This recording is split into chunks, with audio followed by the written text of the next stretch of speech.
Hello বন্ধুরা, সবাইকে শুভ নববর্ষ। আজ বছরের প্রথম দিন, উঠতে একটু দেরি হয়ে গেল, আর উঠেই দেখলাম বাইরে রোদ একদম ঝলমলে। আর দেখো ওই যে সামনে দুটো ময়ূর হেঁটে হেঁটে যাচ্ছে।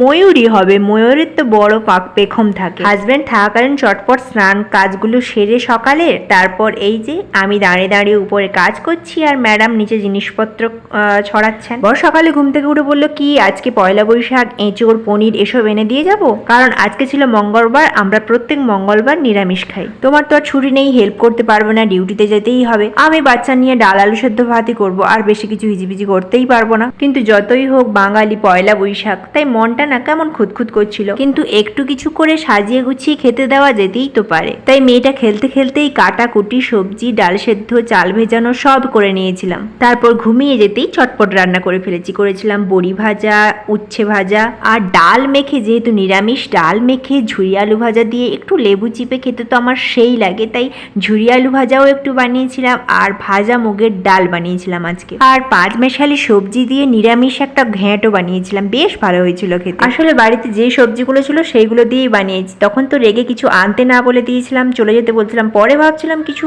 বাজার থেকে এনে দিয়ে গেলে বানিয়েই ফেলতাম। সঙ্গে কাঁচা আমের টক মিষ্টি একটা চাটনিও বানিয়েছিলাম, আর ফ্রিজে ছিল টক দই, রসমালাই, ঠান্ডা ঠান্ডা পাকা আম, আর বানিয়েছিলাম পাঁপড় ভাজা। আর বর দুপুরে খেতে এসে এসব দেখে বললো, তখন তো কিছুই করবে না বললে, এত কিছু করে ফেললে যে। আমি এসে বললাম, কই তেমন কিছুই করিনি, শুধু সাজিয়ে গুছিয়ে দিয়েছি, এই যা।